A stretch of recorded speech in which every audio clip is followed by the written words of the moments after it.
This is a statement from the police. Video footage and audio from Bob Vylan and Kneecap's performances at Glastonbury Festival on Saturday has been reviewed. Following the completion of that assessment process, we have decided further inquiries are now required and a criminal investigation is now being undertaken. A senior detective has been appointed to lead this investigation. This has been recorded as a public order incident at this time, while our inquiries are at an early stage. Bob Vylan, whether or not this investigation goes anywhere, they are already facing professional consequences. They've been dropped by their agent in response to the row. And today, they've had their visas to the United States revoked. So the Deputy Secretary of the State Department tweeted this afternoon.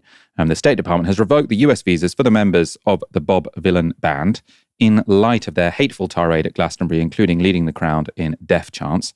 Foreigners who glorify violence and hatred are not welcome visitors to our country. It's kind of retro, isn't it, Helena? Sort of like having a punk band saying something this controversial lead the news and the political agenda for such a long time. I feel like I am in, the 70s or something.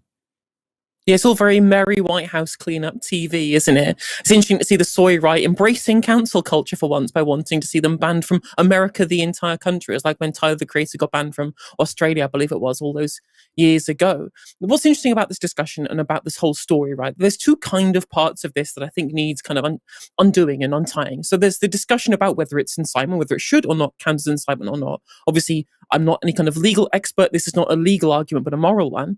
And there's the second part is about the nature of the speech and what it says about the people who say it and the attitudes towards Israel or indeed minorities, etc., etc. Let's tackle the first point here about the incitement and the potential police charges. And again, when it comes to incitement, does anyone actually believe that what Bob Vylan was saying there is everyone should go out and fly to Palestine and join the Al-Qassam Brigade and start killing members of the IDF? I think you'd have to be pretty insane to think that that's what they were saying there, rather than something more metaphorical in terms of opposition to the IDF and what they are carrying out in Gaza and their role as an occupation force, a half a century long occupation force in regards to Israel's occupation within Palestine. I mean, for example, if you make a statement against a person or an institution, these are two different things, right? Do you think all the people who say, quote unquote, death to America, do you think they're calling for the death of every person in America? Well, no, of course not. They want an end to the American international imperial regime, for example, in the same way that I would expect the argument would be made by someone like Bob Vylan. Well, we want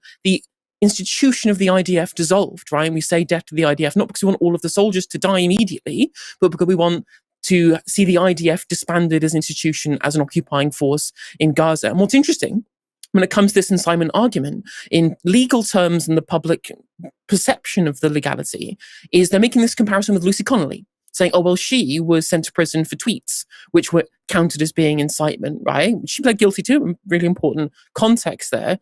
And yet the lefties, the racial minority, in which case the singer from Bob Vylan is, saying, oh, well, this is another case of two-tier policing, in as far as if they don't get the same kind of charge as Lucy Connolly, then these are two different things. But then you've got to remember that Lucy Connolly's tweet was about actual violence against people, burning down a hotel with real refugees in it, which is what ended up happening after that tweet, as has been found by the courts, actually to be incitement, right? Because that's directly targeting people. And yet the IDF is an institution, not the individual refugees. I think that's where the fulcrum of that argument needs to lie.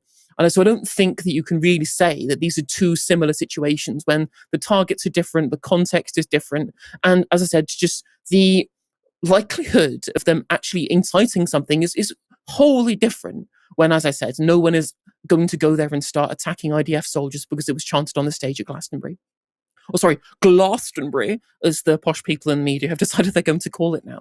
The second part of this discussion is regards to people describing it as anti-Semitism or hate speech. Now, the idea that it's hate speech as if being a member of a military organization engaging in belligerent occupation is somehow a protected characteristic is really funny to me, genuinely hilarious, the level to which people perceive that hate speech is just when someone says something and I hated it, rather than an actual reality where it's targeting a specific minority of people who can choose what they're doing, right? People talk about conscription and the IDF. Well, you can just go to prison and ignore it, and many people do, and they're right to do so. And I applaud people like Tal Mitnick who do refuse conscription. So it is technically a choice, even though the other choice isn't a particularly great one if you don't want to serve in the IDF.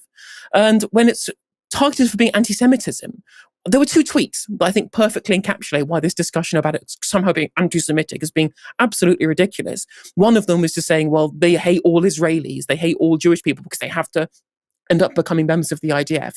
And then another tweet that said, oh, these people don't know is that Druze and Circassians and Arabs sometimes voluntarily enlist in the IDF, so they're attacking their own. I'm like, well, if you're admitting, which is the truth, of course, that the ethnic minorities within Israel can also enlist, and some of them are indeed conscripted. Arabs are not, I believe Circassians and Druze are, at least Druze and Circassian men are drafted into the IDF, then the reality here is that we do oppose them if they are non-Jewish members of the IDF, because it is not their ethnicity that people oppose. It's not the ethnicity that was being attacked in the statements and the chants that were said by Bob Vylan.